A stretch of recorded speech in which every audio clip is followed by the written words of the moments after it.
Hey, good afternoon, everybody. It is November 11th, 2025, 11/11. Gotta love it. All right. I don't gotta love it, but I do.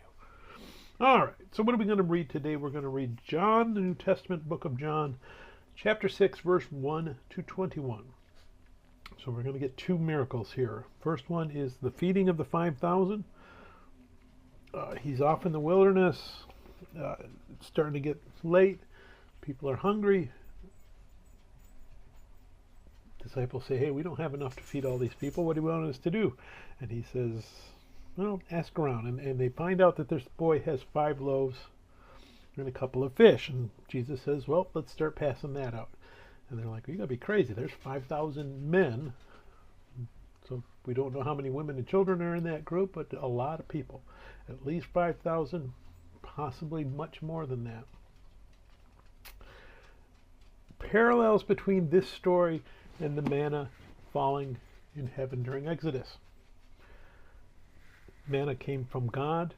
In this case, we want to see that he's handed these loaves and he divides them and says, pass them out. Pass them out. So the source of this food is Jesus and his dividing. So again, equal to God, that he can provide food in the desert. Not only can he provide food, but when they're done, they have way more food than they started with.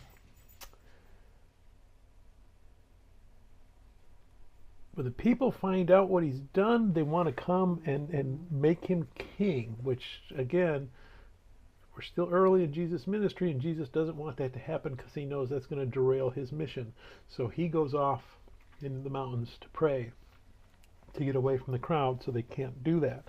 Now, while he's off, the disciples are going across the Sea of Galilee. They get in their boat and they leave.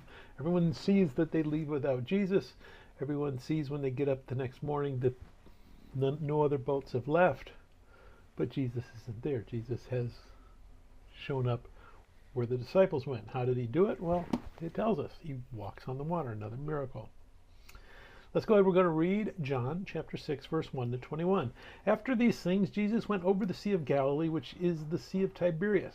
Then a great multitude followed him because they saw his signs which he performed on those who were diseased. And Jesus went up on the mountain, and there he sat with his disciples.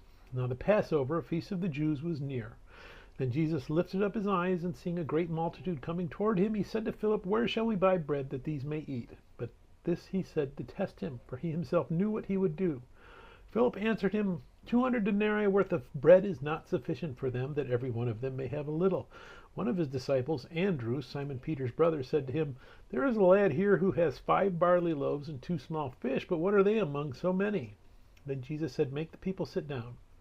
Now there was much grass in the place, so the men sat down, in number about 5,000. And Jesus took the loaves, and when he had given thanks, he distributed them to the disciples, and the disciples to those sitting down. And likewise of the fish as much as they wanted. So when they were filled, he said to his disciples, gather up the fragments that remain so that nothing is lost. Therefore they gathered them up and filled 12 baskets with the fragments of the 5 barley loaves which were left over by those who had eaten. Then those men, when they had seen the sign that Jesus did, said, this is truly the prophet who is to come into the world. Therefore when Jesus perceived that they were about to come and take him by force to make him king, he departed again to the mountain by himself alone. Now when evening came, his disciples went down to the sea, got into the boat, and went over the sea toward Capernaum. And it was already dark, and Jesus had not come to them. Then the sea arose because a great wind was blowing. So when they had rowed about 3 or 4 miles, they saw Jesus walking on the sea and drawing near the boat. And they were afraid, but he said to them, it is I, do not be afraid. Then they willingly received him into the boat, and immediately the boat was at the land where they were going. May God bless the reading of his word. May God bless you. Bye.